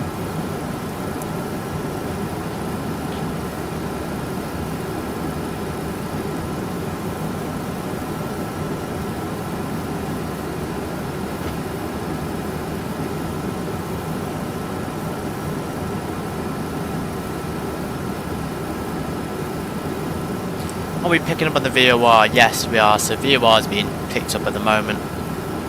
It's good. It's only 8:30 in the morning here down in Guatemala. And we set off in the morning flight today from Mexico City. We've only been in the air 1 hour 20. It feels like we've covered so much distance in that time. We've done pretty well. It has been about 2 hours though, plus that ground startup, which took a while. Still plenty of terrain alerts on the radar, which of course we can visually see as well. Maybe we should halt the descent. It does say 7,500. We could slow it down, but we can't really afford to stop it because we're still getting pretty close to the airport. 58 nautical miles.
Pretty high up seat today as well. Right, ATC time. Have we got? We still haven't got ATC. It might be because this is just an unpopular area to fly in. You usually get those explained in the VATSIM network and things. Places will be popular. London's always busy.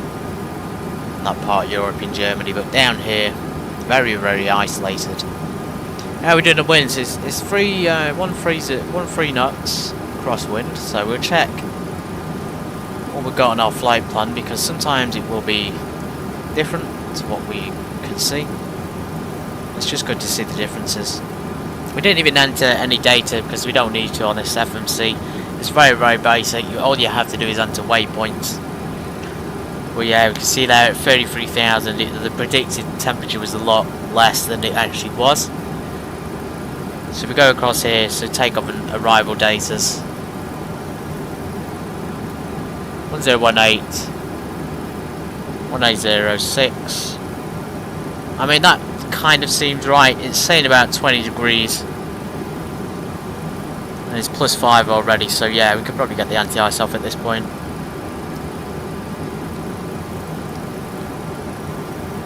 There's no annunciations coming up here. There's no failures or anything at the moment.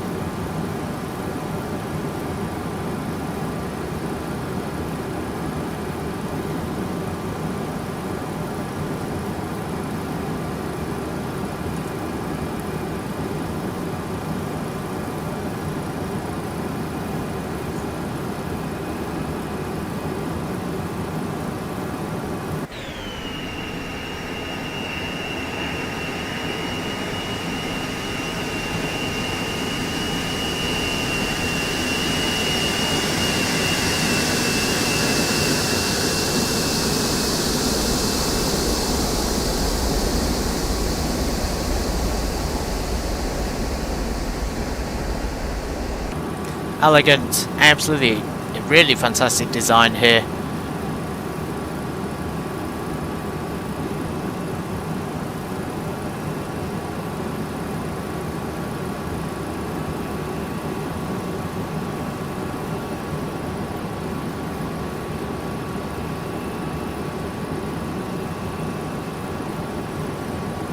There's a thunderstorm light. I thought it was a bit quiet, dark. So there is no lights up there for that panel. The thunderstorm light doesn't work, so you can't illuminate it. That means if you fly this at night time, you won't be able to put any night lights on. You've got these down here, but this is just for like instrumentation and things. Anyway, we're slowing down below 250 now, which will be our 10,000 feet reference speed.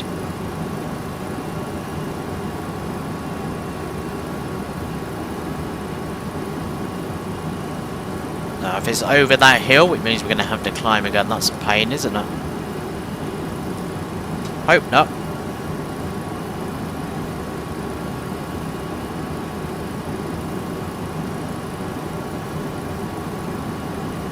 Maybe we should do heading mode here and go off to the left hand side and then come in when we're a little bit closer. I'm trying to figure out the best way still. Get the chart back up. We want the airport chart. There's probably not going to be a long taxi. There's not really anywhere to go. We have a tower parking. Well, there's no terminal or anything. Finger central, finger northy. Nice. Okay. Yeah, I think we're going to take... unlikely we'll get off early. Maybe we could go down here and park in one of these hangars or something. Let's level off at 10,400 feet.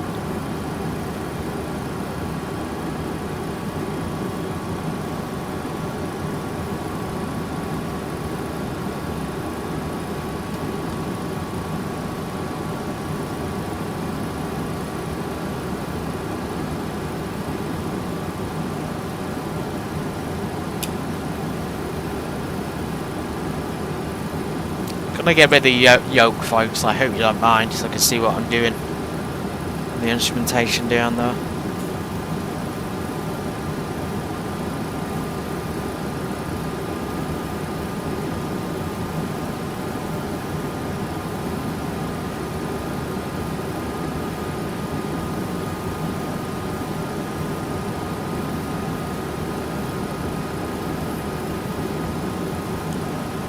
Let's go heading mode.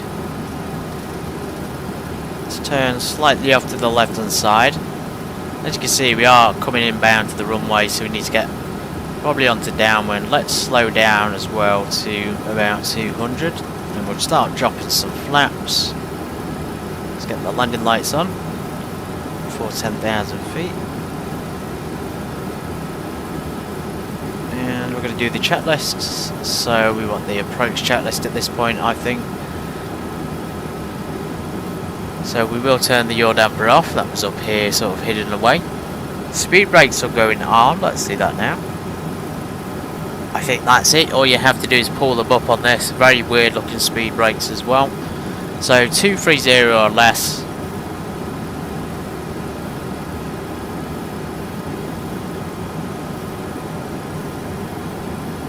Flaps to 11 degrees. Right, we'll slow down a bit more then. Bank angle back to 30. We don't need to take them off, I'll memorise this. So slow down to 160 knots. Right, it's given us 160 knots. I estimated 150, so autofront is already off. Autopilot will come off as well. Okay, so we know what we're doing then. A little bit of wing in it as well. We've got, what's that, an FM? Yeah, glide slope failure. What if we could choose in fact, why have we got the ILS if we're coming into runway 20? There is no ILS for runway 20. So I was planning it as if we're doing 02 in a way, so just kind of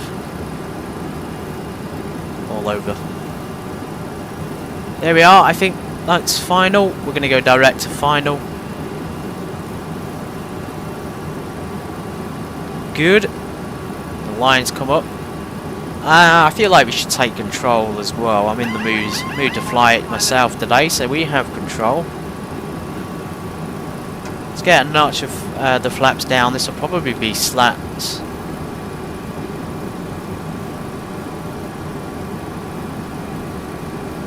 Almost set our altitude. It is a high up airport. We should get the QNH. I'll use this. 019er.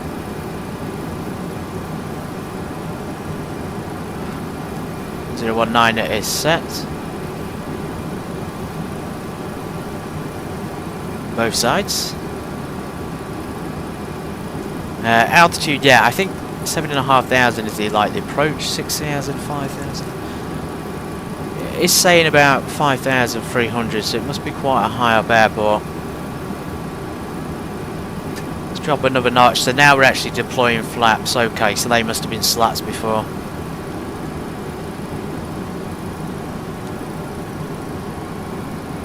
Should be descending. Come on, MD82, get down to a descent rate, please.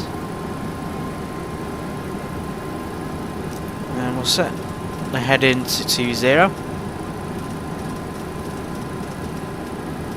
Now we're just sort of slowing the aircraft down, preparing for touchdown. We should really be keeping an eye out for the airport at this point. We are sort of coming on to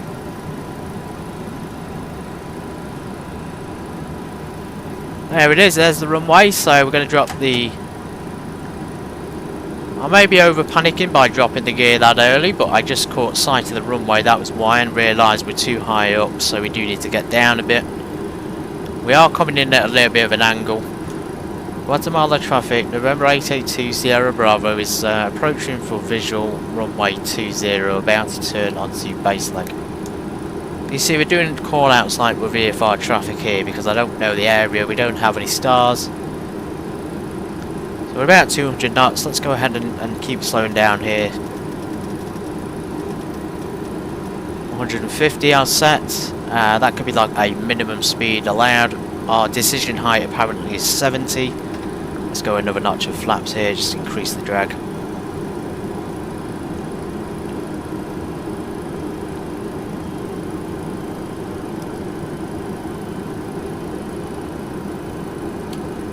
This is a very off approach. We probably needed a little bit more of an approach on final. We are going to turn onto final now, but maybe if we'd been a little bit further away. This probably will be a go round at this altitude, or maybe we can salvage it. Let's just keep dropping flaps and hope they will slow us down a little bit.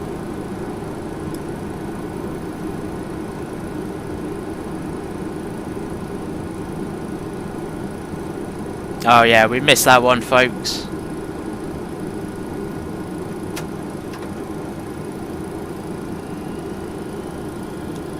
Guatemala traffic, November 882 Sierra Bravo, going round, runway 20, right on traffic. Let's pull out slowly. Let's not go too steep on this. We want to put the thrust in first. We want to get the gear up. We don't want to pull up too sharply or retract the flaps until we have a positive rate. There we go. So now flaps can come back up, and we'll only put them up to 15 degrees there, which is what we'd have on takeoff. Oh, they're at 11 now, but we'll keep in mind 230 for the speed. Let's go onto upwind leg, and then we'll fly this like a circuit. Back up to 7,500 feet.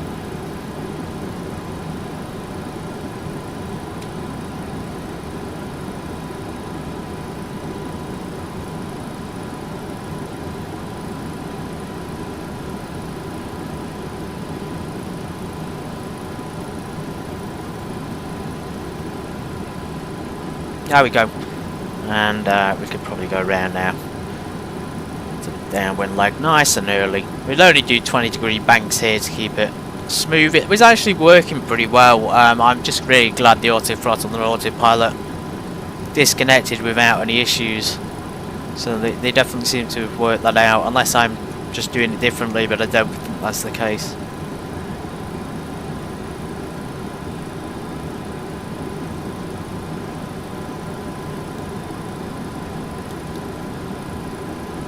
We are about 7,500 feet.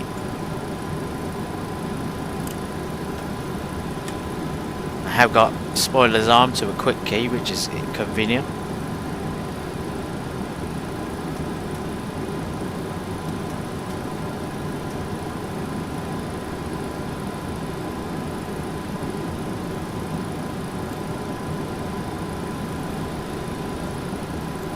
Okay, can the co-pilot see the runway? Let's have a look. So So there's the runway. Let's slow down again and we'll start to prepare for final. We'll do it a little bit earlier this time, so let's get another notch of flaps. 15 degrees. We'll start descending ever so slightly here on downwind. And try and maintain about 200 knots until final.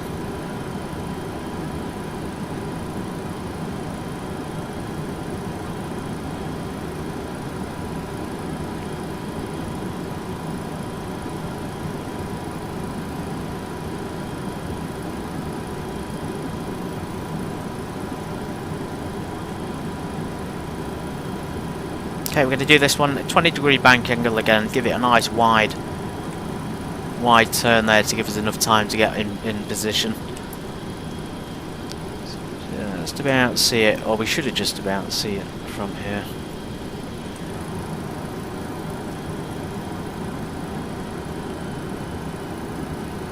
Guatemala traffic, November 882 Sierra Bravo, base leg, runway 20, full stop landing.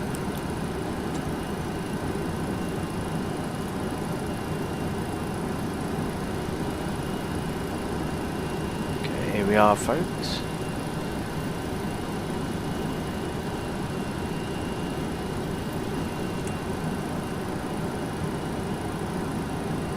If we look down here on the VOR, there's no distance on that.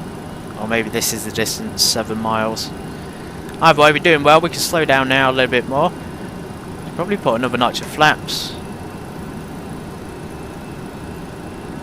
I think the limit on this is 28. I don't think you are meant to use 40. Just something came back to me then about the flap usage. So we are slowing down very well.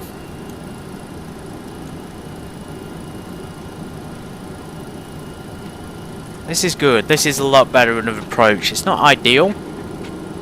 You know, we do have a lot of space over there to the left to work with, but I'm kind of keeping in mind the wind as well. Wind is sort of cross directly at us now, so about 5 knots. And there's the final. Guatemala traffic, November 882 Sierra Bravo, final now for 20, full stop London. There, that's a much better lineup. So this is the sort of approach I wanted, nice and far out. I say far out, but for an airliner it's still pretty close, but still far enough to be able to establish ourselves to some extent. So your damper should come off at this point. We've now got full control of the rudder, the old Rudder. See, we're keeping our speed around 160. That's sort of where it's naturally going, which is good. We're also right over a built-up area, so again the altitude is... For someone who's a new pilot coming in here, sure, you would use the autopilot, but because there's no ILS, I guess you would play it safe, especially in an MD82. The hours of feet, they've even got call-outs now, this is good. Let's keep reducing that throttle a little bit. I hope the throttle's a program for reverse. It looks like a normal runway. It just looks slightly short on the map. Thanks, Black Knight. There we are, we're doing pretty nicely, 400 feet. That's probably decision height. There it is, so we'll continue. We're a little bit high up. Sink rate 200. 100. 50. 40. 30. 20. 10. We are, touchdown. Reverses. Spoilers, of course. And we are slowing down. Brilliant. Nice slope there at Guatemala Airport. Let's go ahead and put the manual brakes. It is actually quite short there. The MD not slowing down quite quick enough, but the foot brakes really effective. Wow, welcome to Guatemala. That was a nice landing, everybody. That was pretty good. I'm impressed with that. My first time back in the MD as well. Anyway, we'll clear off left. The flaps are getting retracted. And the lights off and text lights on. So you can see there at the end, I had to use a lot of foot brakes The reverse on this thing takes a while to get going. Plus, I think we did probably come in slightly fast. We definitely didn't land in the touchdown zone. We were a bit too high up and we just continued down. But I suppose better to make a good safe landing than one that is on the landing zone but pretty crap. So open shot list, let's go for the touchdown. So thrust levers are stowed. Chrono is off. How long was the flight? So that was 1 hour and 40 minutes. That was actually pretty good. We've retracted the speed brakes. We can now disarm them. Flaps are up. Transponder to... well, we have to leave it on Mo Charlie on here. Floodlights. Floodlights somewhere there. We don't need those on. And then we'll be on the shutdown checklist. Brilliant.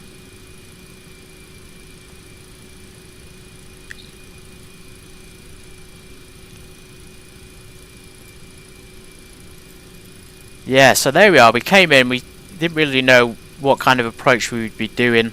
We sort of just tried to aim for the runway and, you know, go around. It wasn't really a go around, I think, or maybe it was. And then we did sort of a semicircle there, and that was much better on the second approach.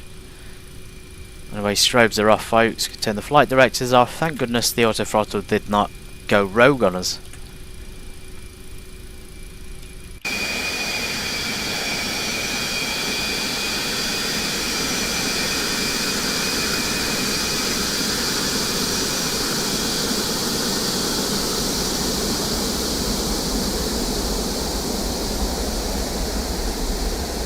We have plenty of GA aircraft here. There has to be some kind of regional airliner spot. I think probably near the tower is our best bet. But yeah, good thing there was a slope as well on that runway. You can see here it sort of slopes upwards. Guatemala, first time here. It does look like quite a busy GA airport. But yeah, we managed to do it in the MD82, which is something. And there's like airliners over there. So don't tell me we've got to park taxi all the way up a hill again. Looks like we might have to, so it seems to be on the left and the right hand side there where the airliners are. That's fine, we'll get over to that side and get parked.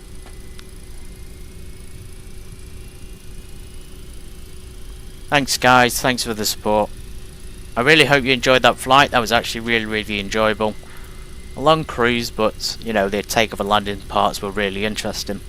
To me at least.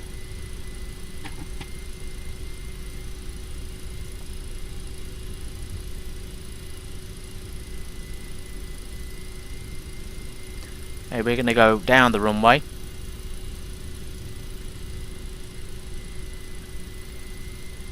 I'm going to take the left and turn there into terminal parking. It's not really well signposted. The taxiways also look really small.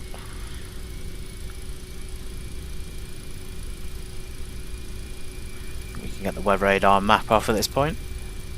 And what else can we do? That's probably it. Maybe the APU can come online. Or then again, if we are doing a shutdown of things, we probably don't need it. Ah, yeah, that actually we didn't set the auto brake, so yeah, that would explain why we didn't stop so early either. Thank goodness, thank goodness.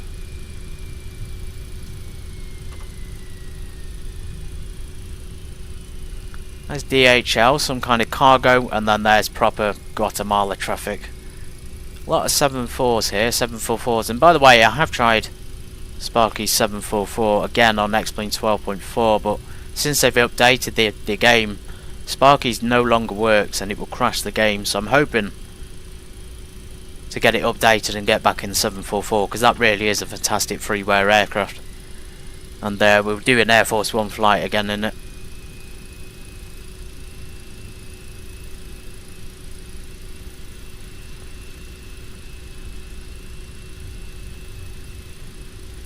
There's a perfect space, just straight ahead. Even got a jetway for us. Aero Mexico. Didn't think it would be an interesting livery, but it certainly was an interesting experience. They probably still fly the MD82 over there as well. We do have a lot of old planes in Mexico. Okay, here we are. Whatever stand this is, we'll take it.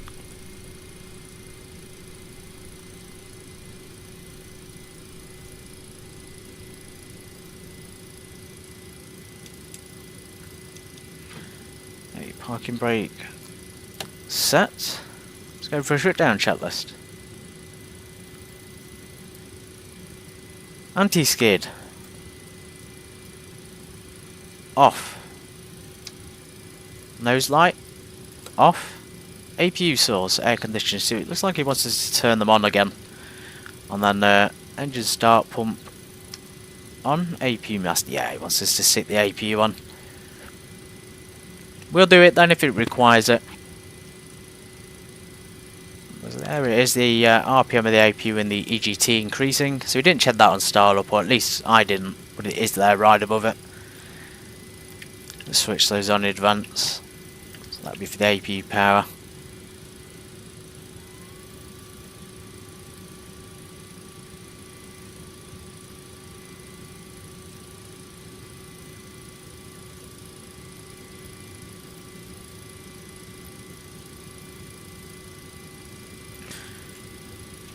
Transponder 2 off.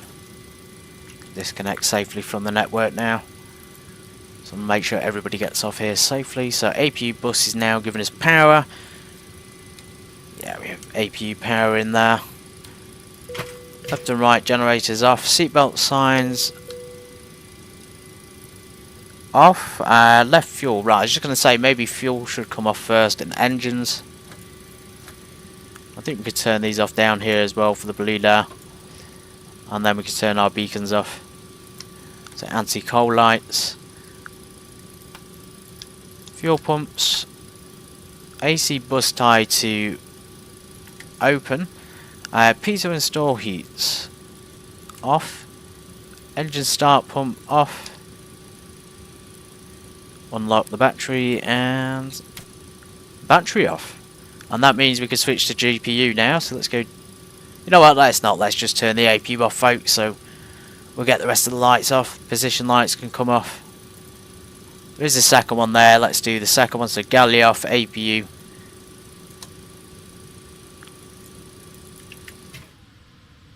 APU bleeder.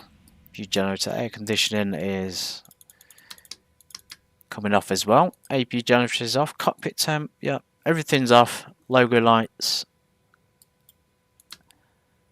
Internal lights. Check. External power. And that's the end of the checklist. Didn't see position lights to be turned off, but we did turn them off anyway. Jetway could be connected, I guess.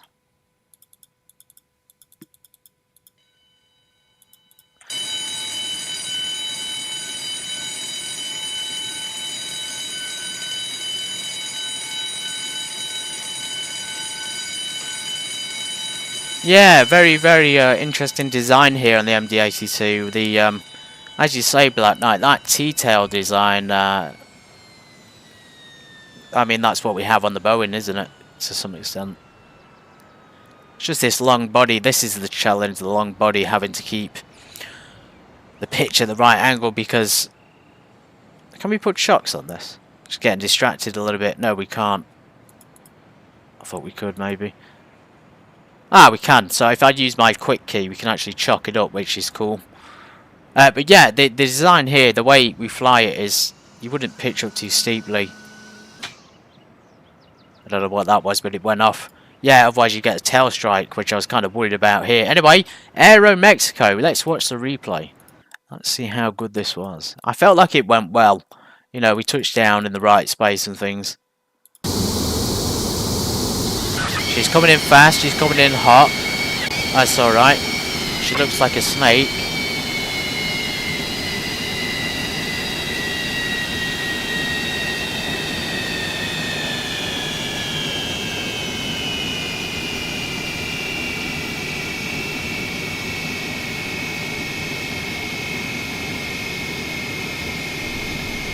And there we go, touchdown.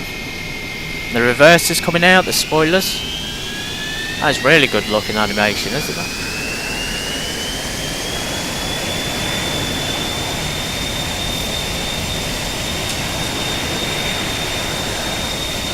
I actually think the flare was pretty good. It didn't look like much of a flare, but as I say, I was very hesitant because of this design.